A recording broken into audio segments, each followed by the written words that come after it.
वो विदयराज जनक की सभा में एक बार कुछ साधु आए और उन्होंने कहा, तुम अभी भी राजश्री वेश में अपनी ड्यूटीज कर रहे हो। कर्म योग कर्म संन्यास का बड़ा अच्छा एग्जाम्पल है।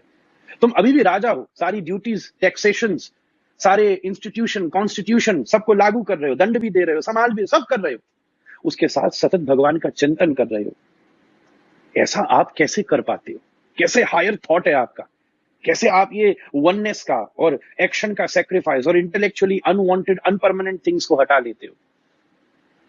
तब जनक ने कहा, मैं इसका जवाब दूंगा, पर मेरा निवेदन है, भोजन का समय है, अभी आप भोजन के लिए चलिए। साथ में कही, क्या विचित्र बात हुई, चलो देखते हैं, राजा है, कुछ कह रहा है। राजा ले गया, उन्हें एक सभा में भोजन के लिए बिठाया, और जिस सभा में नीचे भोजन के लिए बिठाया, वहां देखा तो वहां ठीक ऊपर पतले पतले डोरे से ठीक उनके सिर के ऊपर तलवारें लटकी हुई थी, और नीचे भोजन सर्व हो रहा, ऊपर तलवारें लटक रही हैं।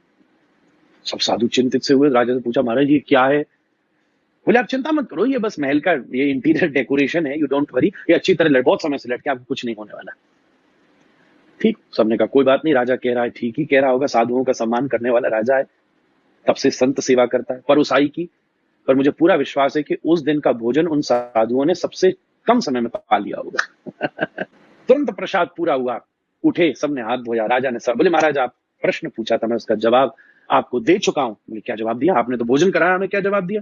बोले, आप ये बताओ कि जब आप भोजन कर रहे थे उस समय आपके मन में क्या विचार था? क्या भोजन का स्वाद ले रहे थे? बोले, कोई स्वाद नहीं ले रहे थे, बल्कि दूसरी परोसाई तक हमने नहीं ली, जो परोस गया था जल्दी जल्दी उसे खत्म किया और उठ के भागे, सोचते थे कि ये तलवार हमारी खोपड़ी पे न गिरे। बोले, आप पूरी क्रिया कर रहे थे भोजन करने की। सब कुछ सामान्य व्यक्ति देखे तो ऐसे ही लगेगा कि साधु भोजन कर रहा था। तो अगर आपकी सोच तलवार पर हो सकती है, तो क्या मेरी सोच तलवारों से भी पैनी आंखों वाली राधा रमण में नहीं हो सकती? क्या ठाकुर जी में नहीं हो सकती?